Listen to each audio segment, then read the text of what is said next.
வணக்கம். உங்களுக்காக செல்வராஜ். இந்த பதிவு வந்து பார்த்தீங்கன்னா, ஒரு பயிற்சி நோக்கத்துக்காக மட்டும் கொடுக்கப்படுது. அதனால தயவுசெய்து பயிற்சிக்கு மட்டும் பயன்படுத்துங்க.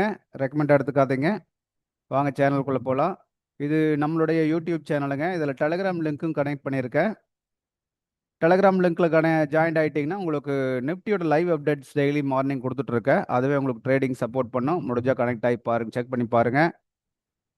நீங்க புதுசா இருந்தீங்கன்னா, இந்த புதியவர்களுக்காக ஃபார் பிகினர்ஸ் கைடு இருக்கு இல்லைங்களா? இதில ஒரு 15 வீடியோ இருக்குது. ஒன் பை ஒன்னா ஸ்கிப் பண்ணாம பாருங்க. ஒவ்வொரு வீடியோ பார்த்து முடிச்சோனே பயிற்சி பண்ணுங்க. அத பிராக்டிஸ் பண்ண பண்ண உங்களுக்கு அப்படியே செட் ஆயிடும். இப்போ ஒவ்வொரு வீடியோவுக்கு டைம் எடுத்துக்கங்க. டெய்லி ஒண்ண பாருங்க. இல்ல டெய்லி 2 மட்டும் பாருங்க. ஆல்ரெடி ட்ரேடர்ஸா இருந்தீங்கன்னா, நீங்க இந்த தவறாமல் பார்க்க வேண்டியது பாருங்க. இதுலயே இந்த நம்மளுடைய கோர் கான்செப்ட் இருக்கு. இத பார்த்துட்டு அதுக்கு பின்னாடி இந்த அப்டேட்டர்ஸ் வீடியோ பார்க்க ஆரம்பிங்க. ஒவ்வொன்னா உங்களுக்கு டெய்லி வந்து கோல்டு அண்ட் நிஃப்டி 2க்கும் வந்து அப்டேட்டட்ஸ் வீடியோ குடுத்துட்டு இருக்கேன். இதை ஃபாலோ பண்ணீங்கன்னாவே உங்களுக்கு நல்ல சப்போர்ட்டா இருக்கும். நம்ம சேனலுக்கு சப்போர்ட் பண்ணணும்னு நினச்சீங்கன்னா, இதுவரைக்கும் சப்ஸ்கிரைப் பண்ணாம இருந்தா சப்ஸ்கிரைப் பண்ணிக்கங்க. ஃப்ரெண்ட்ஸுக்கு ரெஃபர் பண்ணுங்க. டவுட்ஸ் ஏதாச்சும் இருந்தா கமெண்ட்ல கேளுங்க. ரைட்டுங்களா? வாங்க நம்ம இன்னைக்கு கோல்டு என்ன நடந்ததுன்னு பார்க்கலாம். கோல்டு ஆல்ரெடி நேத்து வந்து பார்த்தீங்கன்னா, இந்த பிளேஸ்ல நின்னுட்டுருந்தான். நம்ம இந்த ரெசிஸ்டன்ஸ் ஏரியா ஒண்ணு, இந்த சப்போர்ட் ஏரியான்னு ஆல்ரெடி நான் போட்டு வச்சிருந்தோம். இங்க வந்து பார்த்தீங்கன்னா, ரெசிஸ்டன்ஸ்ல முட்டாம போயிட்டான்னு நேத்து பேசிட்டு இருந்தோம். பாரு இது அதே இடத்துக்கு தான் வந்துட்டு போயிருக்கு. இன்னைக்கு இதுல வந்து நேத்து நல்லா வந்து டச் பண்ணிட்டே போயிருக்கான். ரெசிஸ்டன்ஸ டச் பண்ணிட்டு போயிருக்கு. அந்த ரெசிஸ்டன்ஸ் அவ்வளவு இம்பார்ட்டன்டான்றது சப்போர்ட்டான்னு கேட்டீங்கன்னா, அந்த இடம் கொஞ்சம் இம்பார்ட்டன்டானதா இருக்குது பாருங்க. இங்க முன்னாடியே வந்து அங்க எடுத்த இடம் தான். அதே இடத்த வந்து இப்ப டெஸ்ட் எடுத்திருக்கான். சரிங்களா? இந்த பாடி லெவலுக்கு வந்து டெஸ்ட் எடுத்துட்டு மறுபடியும் மேல போயிருக்கான். அப்போ ஒவ்வொரு இடம் அது ரியாக்ஷன் ஆகுதுங்க. அதை செக் பண்ணி பாருங்க. அதுக்கு தான் சொல்ல வர்றேன். இப்ப வந்து பார்த்தீங்கன்னா, இங்க டெஸ்ட் எடுத்த பின்னாடி மறுபடியும் மேல போனவன் ரெசிஸ்டன்ஸுக்கு போயிட்டு கீழ வந்து இங்க நின்னுட்டுருக்கான். சப்போர்ட்டு, ரெசிஸ்டன்ஸு இதுதான் மாறி மாறி போயிட்டுருக்கா. 1 ஹவர்ல நம்ம பார்க்குறோம். இது ட்ரேடிங்க்காக நம்ம பார்த்தீங்கன்னா 5 மினிட்ஸு ஆர் 15 மினிட்ஸ் இதுலலாம் நம்ம ட்ரேடிங்க்கு யூஸ் பண்ணா பண்ண முடியும்.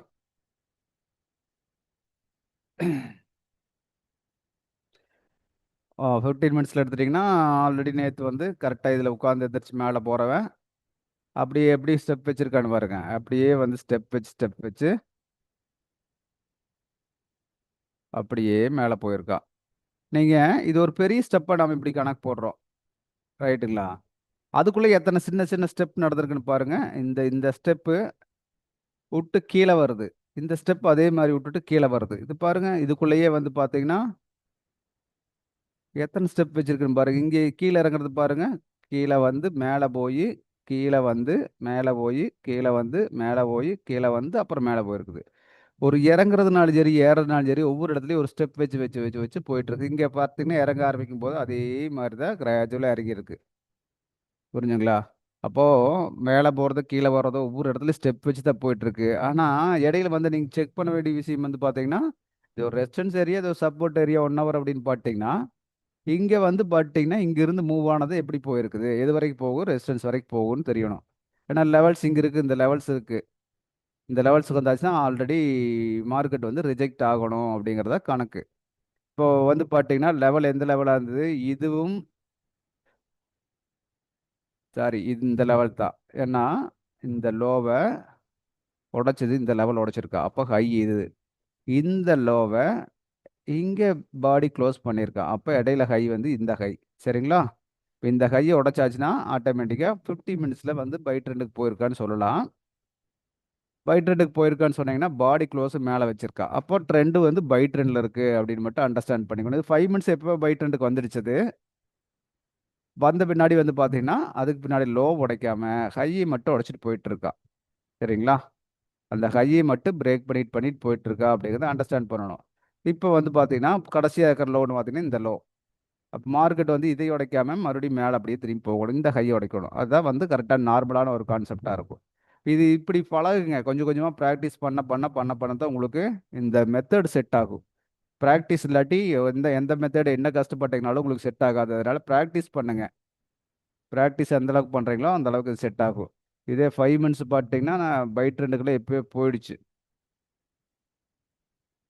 பாருங்க இந்த இடத்துல வந்து 5 மினிட்ஸ் இது. இது ஏற்கனவே வச்ச லோ, அந்த லோவை இங்கே உடைச்சிட்டா.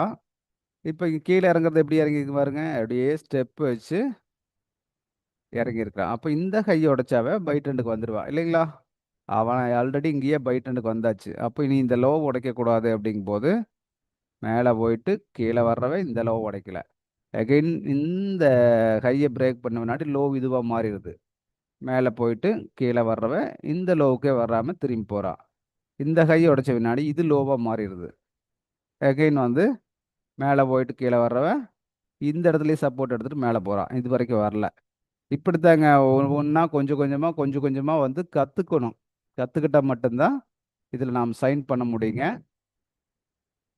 இப்போ செல் ட்ரெண்டுக்கு வந்துருச்சா அப்படின்னு கேட்டிங்கன்னா நம்ம வரல. இப்போ 5 மினிட்ஸ்லையும் 1/4 மணி நேரத்தில் ட்ரெண்ட்லையும் பை ட்ரெண்டில் தான் மார்க்கெட் இருக்குது அப்படின்னு அண்டர்ஸ்டாண்ட் பண்ணிட்டா போதும். சரிங்களா? இதோட சேர்த்தா 5 மினிட்ஸ் செல் ட்ரெண்டுக்கு மாறும். பட் மார்க்கெட் வந்து இங்கேயே சஸ்டெயின் ஆயிருக்கு.